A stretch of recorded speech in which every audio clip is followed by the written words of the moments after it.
Good morning, everybody, and welcome to the Payments Leader Show. I'm your host today, Adrian Evans, and I'm very excited to invite somebody from the industry who is very well respected leader, Pete Wicks. Good morning. How are you? I'm very well. How are you? Very well indeed. Thank you. Very well indeed. Delighted to have you on the show.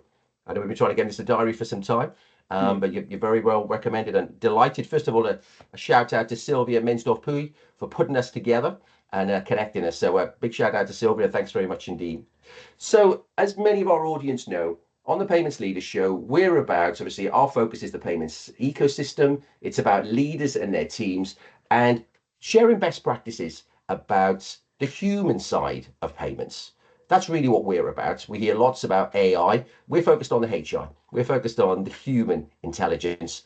And that's what I'd like to focus on today. And also the fact that we try and embrace the opportunities in the payments industry and then we meet the challenges. So without further ado, as I say, I'm particularly excited today because of your reputation. And we're going to go into an award without embarrassing you too much that you received recently. But I wonder if we could start with, can you tell us a bit about your background and your current role? Yeah, sure. Thanks, Adrian. This is year 25 for me in payments. Okay. Prior to that, I did 10 years in the bank at Barclays. I did start very young. I didn't go to university or anything like that. I'm currently now running the EMEA business for WorldPay. Been at this organisation for 14 years now. Seen a lot of change in that 14 years, which has been pretty awesome, I have to say.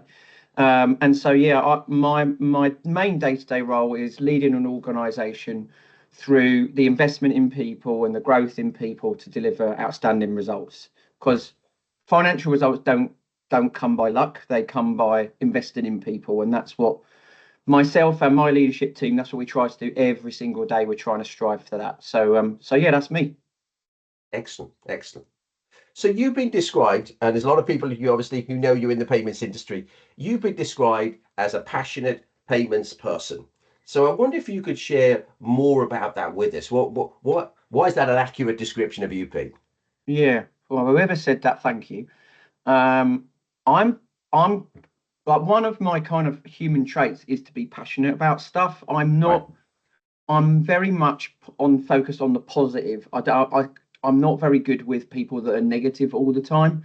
Yeah. And so because of my positivity, the passion for stuff generally comes Right. out, whether Okay. that be football, because you can see the football Absolutely. shirt behind me, whether that be most importantly my family, who I'm very passionate about, and then thirdly, the work that I do. I'd said I'd done 10 years in the bank. To be honest, I always wanted to work for a bank back in the 90s, that I always wanted to do that. So I enjoyed my time in the bank. And then in the year 2000, I got this amazing opportunity to come and join this thing called payments. Yeah. We think it's going to be booming. And in those days, like ecom had really just like it was in its Mm. infancy. And so it was all about chip and pin, and that was Yeah. coming. Yeah. It was all about face-to-face transactions.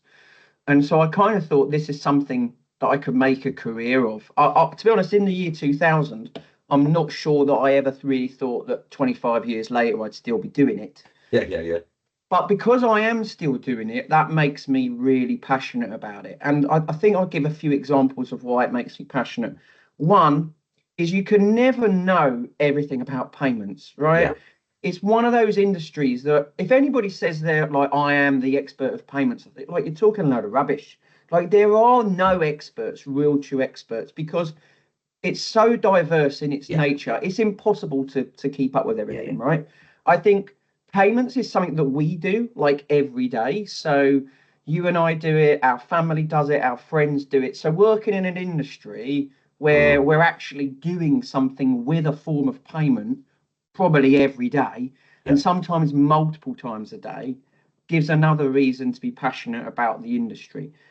And then I'd say the third reason is the people, and probably the most important reason for me Sure. as to why I'm passionate about it. Because in my three companies that I've worked in payments, and then the clients that I've got to work with, or the Yeah. partners that I've got to partner with, I've met amazing people Yeah. along that journey, both of which that I've learned a lot from, Yeah. and then second all, gained a lot of respect from. So it's nice that people talk about me in a nice way, but I could talk about hundreds of people Absolutely. that I've met across my 25-year journey that I go, well, you're one of the reasons that I'm still in it. Yeah. You're one of the reasons that I'm pushing myself to be better at my job.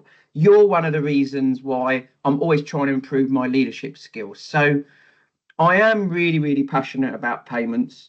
I hope that one of my children follow in my footsteps. Okay. Yeah, Wow. my wife is in payments. Oh, wow. Okay. I think my parents, I think my mum probably still thinks that I'm more associated with a bank. Yeah, of course. Whereas my dad is like watching all my podcasts and kind of Amazing. sees the journey that our company and my career has gone on. Amazing. Yeah, that's such an interesting point, Pete, and I couldn't agree with it more. I just think there's across the payments ecosystem, there's so many people I can think of as well. And I'm not sure. This would be an interesting question, I suppose. I'm not sure what it is particularly about our. I think it's the fact. I wonder is that I think you can't do much in the payments industry on your own. Yeah. Yeah. Even if you're a very, very large bank, you need partners around you to make things happen. So that means people have I call it a mental dexterity, but an emotional dexterity as well. We could be competing one day, and then tomorrow we could be partnering on a large deal, and then we could be vendor. So I think it gives a mental dexterity for people. Well, what are your thoughts on that? Yeah, no, it's a great point. We work with partners right across our entire organization, right? So, in some instances, it would be nice to be able to build everything yourself. Yeah. But I think with the way that payments is moving, or not Mm. think, but know the way that Yes. payments is moving, like it's impossible for an organization that I work for that's been doing it for over 30 years to think like it can, build everything itself. So Absolutely. going back to your point about about partnerships and working with people, I'm regularly asked when we do like induction programs. So every month we're bringing on, double figures of people across our organization. And the one thing that people always generally ask me is, what advice would you give me, Pete, about working now here and in the payments industry? And my advice is always try to be curiously competent. Curiously competent. Love it. Yeah, so because everybody in this industry uses acronyms all the time for everything, right? And so if you're new to the industry, people will say that acronym to you like 10 times. The first time you should have said, look, Adrian, you just said 3DS. What the bloody hell does that mean? You just said this, you said this. What does it mean? And I say to the induction colleagues, whether you're like been in payments for 5, 10, 15 years, Brilliant. people are going to say acronyms, or they're going to say something to you that doesn't make any sense. For example, the CEOs are going to talk about EBITDA.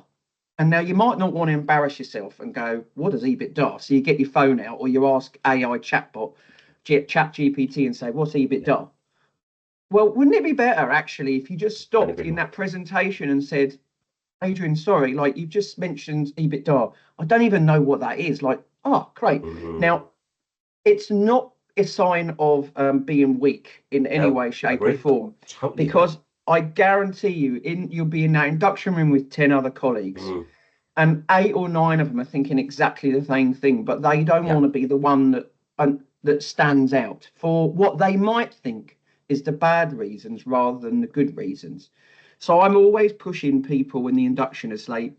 First of all, you're in an industry where you use a lot of acronyms. Second of all, you're in an industry that's changing almost every single hour, every single day. And so if you're not curiously competent by looking at what's going on LinkedIn, looking at what's going on in the whole payments industry, listening to podcasts and what people are doing, and most importantly, asking people you work with, I'm sorry, but I don't understand that. What do you mean by that? Yeah. And what now? I see when I'm doing town halls and then we have like a big Q&A session at the end. Generally, the people that ask me the same questions, I can pretty much guarantee, that person's going to come first or second in the question. Yeah. Because they've listened to my advice probably when they were on induction like 7 years ago. Yeah. And I can guarantee those people are the ones that stick out for me because I might have said something in my update, or one of the leadership team has said something in the update. And they're picking up on that point and they're going, do you know what? I'm going to ask a question because I just don't get that. Rather than asking the question that everybody can ask, which is, am I going to get a pay rise this year? Well, anybody can ask that one. But more importantly, the question that, again, people are wanting us ask, but they're not comfortable for whatever reason asking it. So going back to your point, partnerships. Yeah, we work with lots of partners. Tomorrow, this week, I'm off to the Money 2020, which is all about partnerships. Awesome. My diary is full with just meeting partners every single moment of every single day. And within the first 5 or 10 minutes, you can suss out, is this a strategic partnership or is this just a transactional partnership? For Absolutely. Both parts. Amazing. So first of all, Pete, I always look for like a quote to put like on the front of our video podcast. And I think you've just given it to me. Be curiously competent. And I think it's amazing from a curiosity perspective.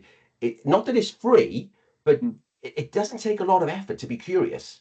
No. And I know that I think that's why I'm in this industry. There's more curious people. There's lots and lots of curious people in the industry, and they tend to lead with questions.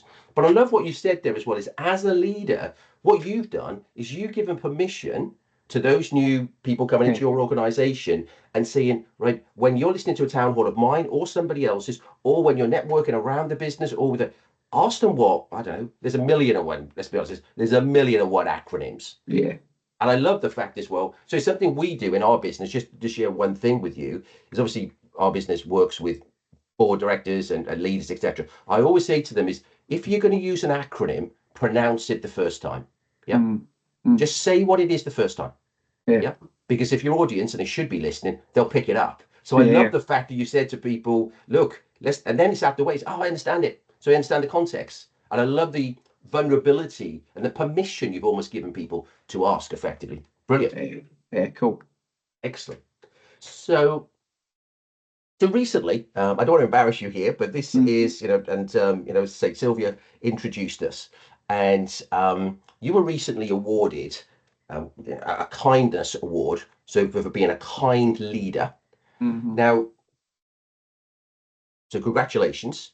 I know what you like. You'll have taken that on behalf of your team by definition.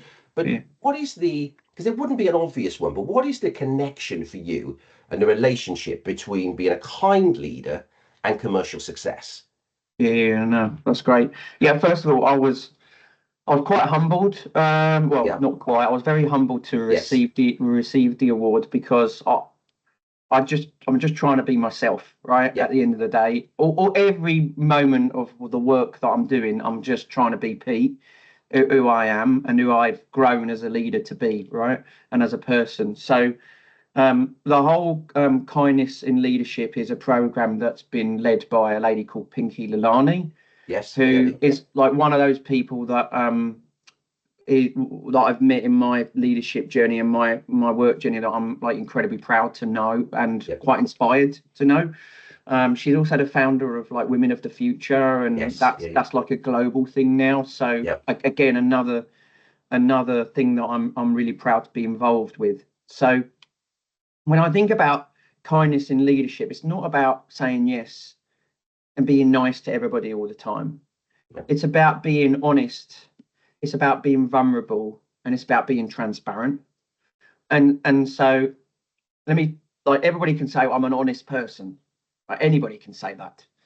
But when you've got to deliver difficult messages or you've got to do something that is more challenging than others, being honest with the people is like a critical skill. On the transparency side, and, I've always looked at my career and thought, maybe I've been a bit over transparent with my team on that. But like, if you don't, I have massive trust in my leadership team. I'll tell them something and I say, look, that's got to stay in this room. That bit of information you can share with your leadership team, right? So having trust in your team so that you can allow yourself to be transparent, and you can be transparent with the business information, but also personal information. We're like, sometimes we're always going to be impacted at work if there's something going on at home. Of course. Or there's something going on in our broader family and friends network, right? It's always going to impact us. So one thing I've learned that if I'm not on my game, I'll tell my team, look, I'm not quite 100% at the moment, and this is the reason why. Whether it be related to some illness that I've had in my broader family, or something going on with one of my friends, I'm pretty direct pretty early with, do you know what? If it's Sylvia or one of the other team, I'm not right on my game right now because of this. So you can see that I might be behaving a little bit differently than I normally do. Wow. Because that transparency, then they go, oh, I don't, and it's not about having sympathy, right? I'm not, oh, Pete, is it all right? No, that's nice. Of course it is, and having people you can talk to, but it's about that being that transparent self, right? And being the transparent leader. And then the last bit I talked about is being vulnerable. You know, my journey to get to this point took me a very long time. Yeah. When I worked at the bank, I started filing checks. I did that for a very long time before I was trusted to be a cashier. I didn't go to university, so I didn't do a good degree. I do regret all of that, but I don't look back and have regrets in my life. I only look forward rather than backwards. And so I don't like, on the whole, being vulnerable. It's literally just being myself as a kind leader. Look, you know, let's accept that this year has been a great year for all these reasons, but we haven't done that very well. Yeah. And I'll give you a really good example. At the moment, like every year, like probably most companies and people that may or may not listen to this podcast, they work for organizations that do employee engagement surveys. Yeah. And it's really important to me and my leadership team that we get, you know, really good scores from our people, because if they're highly engaged and motivated colleagues, then they will deliver outstanding results for our customers and for our colleagues. So for me, having highly engaged people is the most critical point. And so when we got our engagement scores, no matter how good, bad they are, we always have a very clear focus plan of what we're going to try to do. And now, probably over the last 12 months, we set upon that plan probably broader than we've ever done before, with a big over communication on these are the things that you said that you wanted us to fix. Okay. And then bringing it back to the vulnerability point. These are the things you said that we can't fix and the company's not going to be able to fix. You could still rate us low on that question that's related to that topic if you wanted to, but we're being vulnerable with you to say it's not going to happen. It's not going to change, because none of us can make a company perfect for every single colleague. It's impossible. And then we're also then giving them the updates on these are the things you said and these are the investment in those areas. Most of the time it's not money related. Most of the time it's visits to offices, it's town halls, it's talking about the strategy. So we had our own Emmaus strategy, the business that I'm running, that was a subset of the company's strategy, but it was slightly different. And guess what? Our colleagues found it quite difficult to understand which strategy they should be connecting with. So for 2025, we said, we're not going to have a different strategy at all to the company's pillars. These are the company's pillars. They're our pillars. And this is how it benefits our business and our people going forward. So yeah, the kindness thing, I've done a self-promotion of it because we've got another awards ceremony this year. So there's going to be another 50 people that get recognised for that. Again, it's something I'll have on my CV for when the rest of my work career, and then when I'm out of work, to go like being yourself and being kind to people, because we spoke about this in our pre-meet, right? But I think with everything that's going on in the world right now, whether it be geopolitical, whether it be AI related, whether it be macro related that's going on in the country, you can still be really kind to people. And you got to respect that people from different countries around the world are going through very difficult things in some of those countries right now. So probably what they're looking for is the people to be a bit kind to them. And so it probably plays nicely in my favour that that's me as a person generally everywhere. And I've got my weaknesses just like everybody else. But being kind and respecting colleagues, being vulnerable, all those things we talked about is really, really important to me. Amazing. Pete, look, I'm fascinated by this, and frankly, we could take the whole of this podcast to talk about this one question. There's so much that you broke down there. Because one of the things you distinguished between there was the difference between being nice Mm, and being kind. Can yeah, you just hone in a little bit on that? Because I think being kind for so many other people can be seen as a weakness, particularly in a leader. yeah, But I wonder if you just give some clarity on between nice and being kind. yeah, sure. So yeah, being saying yes and being nice, for me are quite simple things that you can do.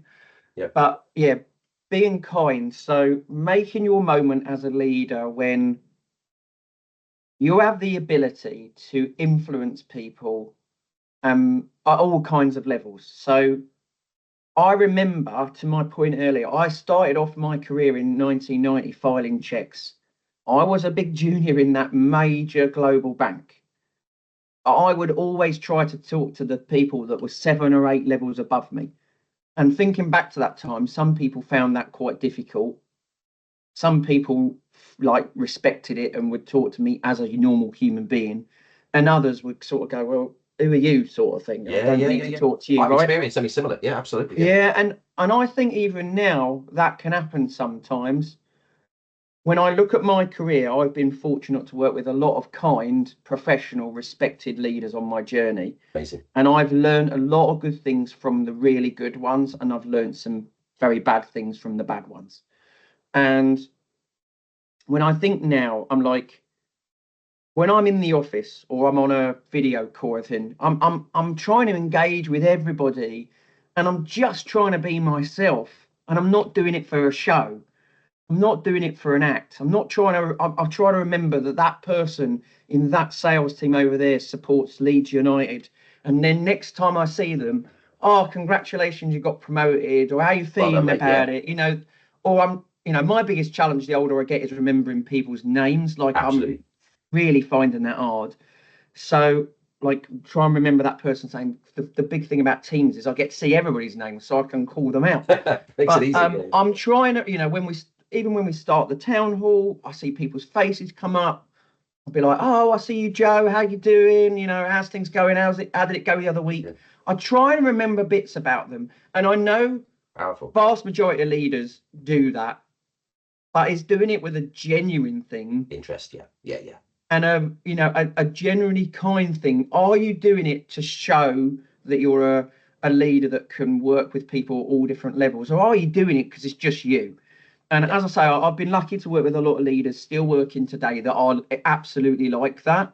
And that was one thing when I got given my opportunity to move into leadership in about the year 2009, I think it was. Okay. That I thought, well, that's going to be me. I'm Brilliant. not gonna change from the human being I was, and Mm. I want to be part of the team. But I also like when there's something difficult, because people have got respect for me. I can also deliver the difficult messages, right? Fine. Okay. And being a kind leader isn't going you're shying away from the difficult stuff, because at any level you get to in leadership, in any payments or outside of payments, you're gonna have to do stuff that you don't like doing. Yeah. Yeah. You're gonna have to. It can be you're gonna have to make some savings across the organisation. You're gonna have to deal with a colleague that's a difficult colleague to deal with that might have been an outstanding one for many years. You're gonna have to do things that are going to Mm. be hard for you, but you can still do them in a kind way. Yeah. Yeah. And I so agree. that like for me, that's what I Agree. try to do. I do make mistakes on that journey sometimes, and I sort of hit me at, oh, Pete, you could have done this, you could have done that. So that's what I mean. Like That's- as a leader, you're never the finished article, as well as being a payments mm. expert. Well, it's just fascinating what you're talking about there and distinguishing between those two things. But I think the basis of the whole industry is about another word you use there, which is trust. Our industry is built on trust. Yeah, That when we're going to buy a coffee, that I will later on today, I'll trust the fact that I present this, and then the merchant's bank, my bank will then pass that on to the merchant's bank, and then yeah, eventually the merchant will receive it. That's built on trust. But our teams, mm, what I love about what you said there is, if you're honest, if you're vulnerable, if you're transparent, not perfect, but you are yourself, you build trust with people. And we yeah, all know that And I know this all the time when we do a lot of work. Obviously, this is the main part of our work when we're looking at employee engagement, trust, and a whole lot of employee engagement, whether it's inclusion, whether it's with respect leaders, whether it's they enjoy their work, whether they have the autonomy, all the key things in engagement, trust. When they have trust with their leaders, it tends to follow upwards. Where they don't, there's a lovely saying I heard the other day, saying which was that as trust goes down, transactional costs go up. Yeah. And I just think that's such a so. What impact then does trust have on the culture you create in your teams then? Yeah, I mean that's a great question. So we do at the very top. So we do in our leadership meeting, we follow a well-recognized system called the 5 dysfunctions of a team. Yes, so it's written by Lencioni. Yeah. And there's 5 pillars to this leadership, and at the top is results. At the bottom is trust. And if you don't build trust in your team that you're working in, then the rest of the period is just going to not happen, right? So in our organization and in the business that I'm the fortunate leader of, we try to make sure that our foundation of trust is ultimately the strongest point for us. Brilliant. And that means to get to that point, you can't just know an individual from a business perspective. You've got to know them from a personal perspective. You've got to know how they got there to that level of their journey in their life. You've got to know what motivates them, what doesn't motivate them. And you've got to know if they're actually got a mask. So we did a lot of things where people have got a mask when they come to work. Of course. Understanding what's behind the mask. What are they trying to hide from people at work? And so we've done a lot of sessions over the last number of years with fantastic support of people like Clive Smith internally in our organisation that works on organisation health. Yeah. So organisation health is around having the healthy and the smart part. The smart parts are the KPIs, the goals, the financial objectives. And to be honest with you, when I look at a lot of companies, that's what they spend 80% of their time talking about. What you really need to focus most of your time on is the healthy part of your business and making sure you've got that trust foundation at the very bottom in your organization that people will then trust in the decisions that you're making along the way.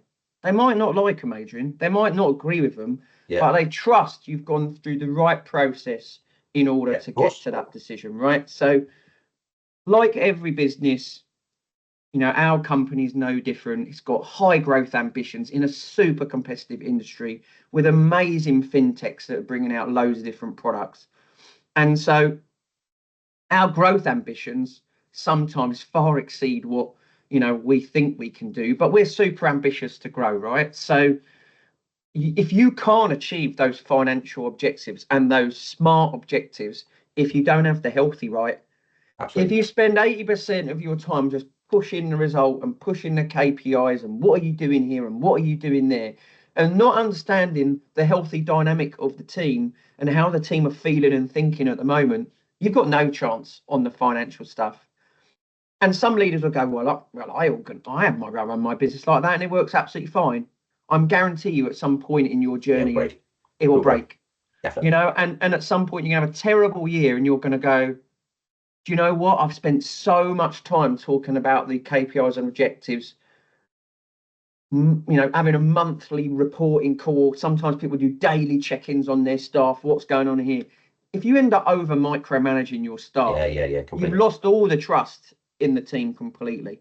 So that's for me how we try to get trust in our organisation. Excellent. Yeah, I couldn't agree more. I think payments is for people, but people make payments in the industry. That's the crux, isn't it? Yeah, it is. So I wonder if we could just sort of shift gears a little bit and just talk about the payments industry itself. What excites you? What excites you the most about the payments industry right here, right now? Because I can see your passion for it. What excites you the most about it? You mentioned earlier that it touches all of our lives. We're all going to make payments today. So what excites you the most? Yeah, I'd probably say that it's just like, rather than one particular thing, I could go AI, I could go stable coins, I could go account to account, I could. Those things are just like, they're not, one of those things does not excite me the most. The one thing that excites me the most is literally the amount of change in our Okay. industry, and that I feel fortunate to have worked my career and continue to work my career in an industry that is continually evolving. Because the way, who'd have thought 15 years ago that every single payment almost that I would have done, or possibly you, Adrian, would have been on my phone, right? I remember quite vividly a conversation when I was at one of my previous employees, when someone in marketing said, Pete, that Nokia phone I had at that point, that I used to be able to play the Snake game on. Yeah. We all did. Yeah, we all did that. And you know what? This phone, Pete, you're going to watch football on it and you're going to be able to make payments on it. I remember going, what a load of rubbish that is. Like, Yeah. that's not going to happen on this little crappy device. It was actually a very good phone. The batteries were amazing. They're And great so, phones. They were great yeah, phones. they use were as a great phone. phones. Yeah, yeah. But unfortunately, nobody really talks to each other anymore. And so when I think about the question you've asked me, it's the amount of change in the Right. industry. As I said, I'm going to the Money 2020 event. There'll be lots of people launching really cool stuff. Yeah. And that's all great. Like, that's all part of the change journey that we're going on. The other thing I think that excites me is the amount of consolidation that's going on in the industry. There are so many payments companies. Some would argue too many. Yeah, I think it's hard thinking, like, as a merchant now, it must be quite hard for them to decide who they're really going to go with, because everybody's coming with this fabulous proposition. They might have the best salesman in front of them, and they're trying to pitch their journey and thinking, oh my God, who do I select here, right? So differentiating yourself from the crowd is not that easy. So when I think about the next 18 months, and maybe if you did this recording in a week's time, I'd pinpoint one, but I don't think I can. It's just the amount of change in the industry, which I'm most excited about, because it never stops here. Brilliant. Yeah, I think it's very true. And the industry is exploded. Let's be honest, the industry in the last decade has exploded, and the possibilities have exploded. So I'm going to possibly be a bit unfair though here, but if we were looking 18 months out from now, and we're looking at the start of 2027, what do you think will have evolved? You mentioned things like some consolidation, and but what do you think the landscape of the payments industry is going to look like then? Yeah, cool. Well, hopefully, I would say, first of all, hopefully things have settled down from a geopolitical point of view. Okay. Because that's going to impact payments and everybody's work, no matter what. So hopefully that stuff. And I know some people were trying to fix that, but it's probably a lot more difficult than they thought it was going to be. But hopefully that stuff has resolved itself, because that's creating a lot of unrest for a lot of people and a lot of heartache for a lot of people. So I'd say that first of all. But when you think about what January 2027, what's going to have changed, I think you're going to see a lot more use of stable coins. Okay. And, that will become much more of a common topic. I think we'll see on that piece, I think a lot more merchants will be accepting crypto as a form of payment.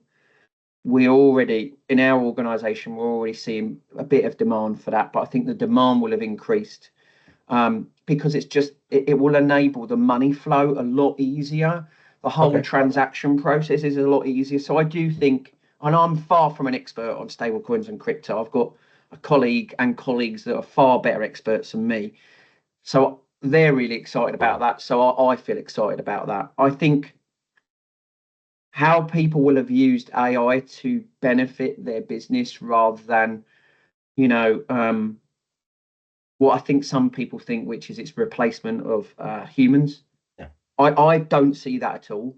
I was lucky to be in an event this last weekend where the CEO of a major brand, card scheme brand, was talking about AI and how it supports humans. It's not to replace humans. And Absolutely, it's convincing people of that journey. So I think by Jan 27, in my organisation, we'd have done loads more with AI, and I think everybody else will have. and hopefully it's not being seen as AI replacing X thousands colleagues. Yeah. It's more being seen as AI helping people to do more. And then we talked about the consolidation point, but I think some things are going to have changed on that. There's going to continue to be more fintechs launch in the space. Yeah. But are they all going to be able to survive in the system? So will they come together with another fintech, or will they come together with another large player? I think in Jan 27 we might see slightly less number of payments companies, because people might have joined forces together. And the one thing that definitely will remain, and we did talk about this sort of 30 minutes ago, partnerships. If you're good at those, then you're going to be in for a good ride in 27. Yeah. No, it's fascinating when I asked that question and you've responded to it, but the flip side of that is what isn't going to change. Yeah. And you've answered that, and with it's going to be partnerships and people. Yeah. This is the sense I'm getting from you. So then, Pete, if we've got obviously quite a wide audience. We've got people just joining payments here. We've got people in middle management, and we've got people who are board directors, etc., in our audience as well. What advice would you give to the younger Pete? What would you be saying to him when he first joined that bank back in 1990, reflecting backwards these many years later? Yeah, no, I thought about this when we talked about it the other day. And as I said, I'm not really one for looking back at my career for too long. I don't have any regrets. Right. Apart from one. And that I didn't really focus on my own personal development enough. I kind of always had this weird feeling and wrong feeling that it was my manager's responsibility to develop me, and my manager should be the one that coaches me and gives me every bit of advice. And part of that's true to a certain, like a small percentage. It's like 10 to 15%. The other 85 to 90 is all about you. Yeah. And if I think about my career, I don't ever remember writing a personal development plan for a very long part. It would have not been in the 90s. It would have been in the 2000s and something. Not having sponsors in the organization that I could lean on. And what I mean by sponsors, having senior people that would be able to put in a good word for Pete. Just if I ever wanted to get promoted, go and speak to Adrian. He's a senior manager, and they say, "Oh yeah, Pete, great colleague. Have him on your team." Didn't really know much more than that, but having sponsors. So that would be one thing. Second thing is having mentors. I didn't have any mentors until later in my life. And when I look back now to the people that I work with in the bank and then in the payments, I met some amazing people, but I should have asked them to be a mentor. Yeah, absolutely. Like half hour of your time once a month. It's not too much. 99% of people always say because they're honoured to be asked to be a mentor. Yeah. And then the last thing, and I'll bring it back then finally to development, it would have been getting a coach much earlier. So I'm lucky now that I've had the same external coach for 3 years, and she's helped me massively on my leadership journey through some really difficult times and some really amazing times, right? Always having someone that I can pick up that phone to, organise that regular session if I need to, rather than waiting, and in my case, rather than waiting for the company to actually pay for it. I should have done it a lot myself. Yeah, sure. And so bringing that back to development, and I see so many younger colleagues now that I work with that are so focused on their career development, and I could ask them for a development plan and they'd know everything about it. And I'm wow, that is so cool.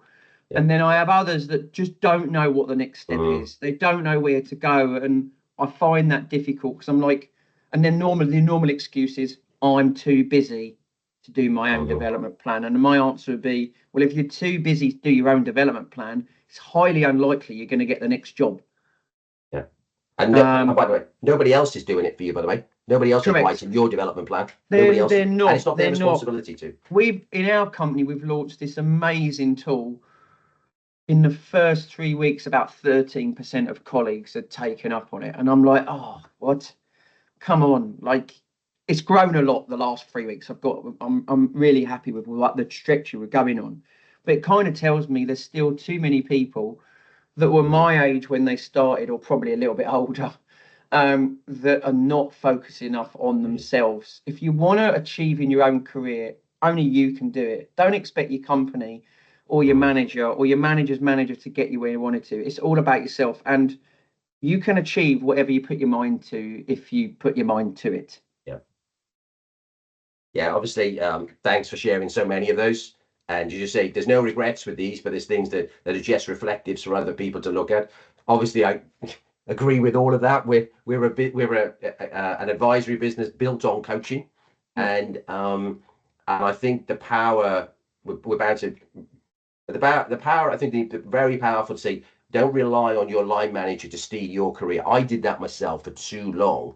Yeah. Can I just share one thing with you that was Yeah. definitely a game changer for me? We were very lucky. We lived next door to gold medal Olympians. Okay. And it just got me thinking as a career coach, they know that they have a singular goal for 4 years. Yeah. Yeah. Yeah. And they know what they're doing next week. They know, a couple of weeks later, they know what tournaments they're going to be in. They know what training they've got to do. He said, it's mapped out. Yeah. Mm-hmm. And so I came up with this concept of what I call where you want to go next should be a function of where you want to go next. Next. Yeah. Because they'd say, all right, we've got the World Championships. That's really important this summer. But the big goal is the next Olympics. So next is the Olympics. But if I only focus on the Olympics, I ain't going to get there. Okay. I need to focus on what do I need to do today that makes an impact on next. And I think what is certainly our advice to people, condense your career down into sort of 4-year cycles. Yeah. And to understand, and then you can just say, right, is that taking me towards next, that action? Is it taking me here? And that clarity has just brought huge. But the other things about coaching, just interesting. Somebody said to me the day, "Oh, Adrian, I heard you've got coaches." Me, that's that. Isn't it strange for a coach to have a coach? I was like, no. Every day in coaching for me is an opportunity to learn. Yeah. And I've got weaknesses, and I want to get better at certain things. Yeah, so great. I couldn't wholeheartedly agree with more than what you just said there. Nice. Thanks, man. Yeah. Good. So I hope this is a sort of stage where I sort of try and summarize our conversation a bit, but I think I've got a lot of notes here, Pete, from the comments you've made. So I wonder if I could just go through a bit of a summary, and then perhaps you could then sort of interject some sort of concluding remarks. Would that be all right? Yeah, absolutely. Yeah, no worries. So I think first of all, the thing that really struck me was that, for you being passionate about anything you do in your life is really important. Whether that's your family, whether that's your team, whether that's the industry you're in. So bringing out a passion and a high positive energy to anything you do is really important. I think many people can learn from that. I think the other piece that we got into in a lot of detail was about the difference between kindness and also just being nice. Yeah. With kindness being about, well, I think first of all, probably about respect to start with, but then about being honest, being vulnerable, and actually being transparent. I think the next part from that, which that led to some really positive consequences for you and your team, which is the fact that by having each one of those, you're going to build trust. By building trust, you're going to increase engagement. And the truth is, you are more likely to be able to positively influence people and possibly have an impact on the hard parts and the hard results that we're all seeking to drive in the organization. Yeah, absolutely. And also, but there is an opportunity here for you to turn up and be yourself. And the truth is, I love particularly what you said. Actually, I'm going to flag this up and say, this is what's happened to me recently. I'm not on rare form today or over the next few days. I'm flagging it up, and I'm assuming, of course, you're encouraging other people to do the same to you. Yeah. Which again builds trust. I love what you said about the payments industry, which is the fact that actually there's so many things going on. We can get caught on the shiny new thing. What's that about, etc. But you summed it up with saying, actually, this is all about change. And actually, that's the most exciting thing. But also the fact that that change can positively influence so many aspects of people in our families, in society, in general, across the globe. It can have a really positive impact. I like what you said about what's going to be in early 2027, which is there's probably going to be some more consolidation, and but also particularly like what you said about what's not going to change, partnerships and building strong relationships throughout the ecosystem. That's still going to be a winning strategy, and also people, engaging with your people and building relationships with your teams, except that there's nothing changing there. Yeah. No. And of course, I think the final part then about taking some time out, whatever stage you are at your career, to stop, reflect, understand where you'd like to head, but having an honest reflection with yourself and getting some feedback about what you can improve, how you can improve, and also then leaning on mentors, coaches, advisors, different people to steer you through that, but you, of course, maintaining responsibility. So they were the core things I took away today. Yeah, they are. Yeah, wow, we talked about a lot, didn't we? We did. Yeah, I mean, the only last thing I would say is anybody that's watching this and has enjoyed it, then great. Thanks for listening. Just reflect on yourself. Are you really being kind with your people, and are you treating them the way that you want to be treated? And if you are, then thanks. That's pretty awesome. If you feel like you can improve on that, and that's going to help you as a leader in your business, an individual contributor, whatever you are, then do it.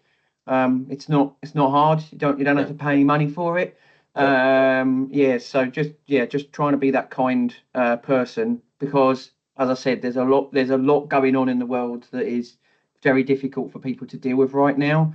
So have a bit more respect, be a bit more kind to the next person you speak to, and maybe that'll rub off on everybody, and we'll all work and live in a society that's just much better for us to be in.